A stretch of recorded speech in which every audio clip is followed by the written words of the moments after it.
Guys, ito lang yung pinapainom natin sa chicks guys, oh. Yan, ito lang yung pinapainom natin sa chicks. Ito yung mga chicks natin na ilalabas ngayon dito. White Holland. Kasi parang kahapon pa to. Yan, marami tayong hatch. Maraming hatch guys. Ang dami. Yung White Holland na ilalabas natin 1, 2, 3, 4, 5 tapos White Holland pa lang lahat meron. Merong hatch, konti na lang yung egg natin guys kasi may molting season kasi okay lang naman, may mga itlog pa naman doon na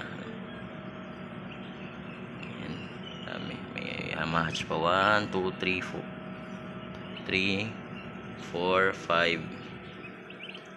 5 pa guys na eggs. Tapos itong sisiyo 5, 6, 7, 8, 9, 10, 11 yung sisiyo guys. Ito pa yung hatch pa naman, BBNW yung may father.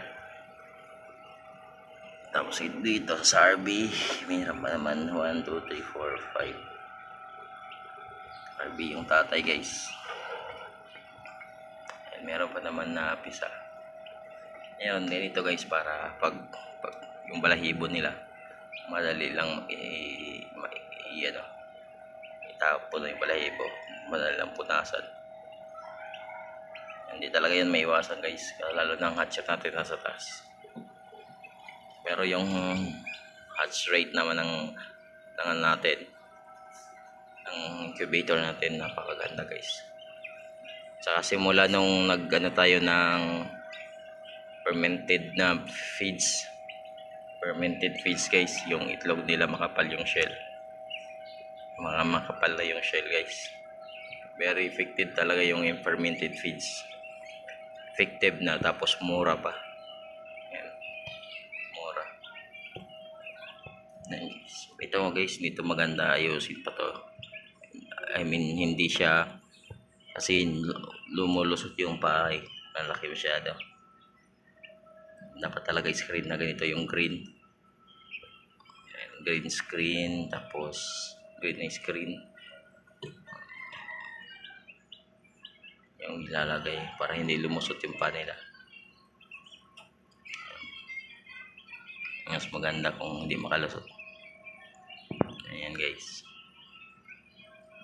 ang daming isa. Ito pa lang pinapainom natin guys, oh. Kasi para ma-hydrate ng mga sisiw. Tapos it can boost the energy rin, yung sugar, water with sugar.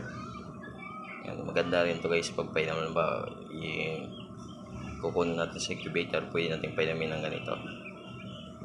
Hindi naman tayo guys nagka-antibiotic, wala tayong mga antibiotics sa ating farm.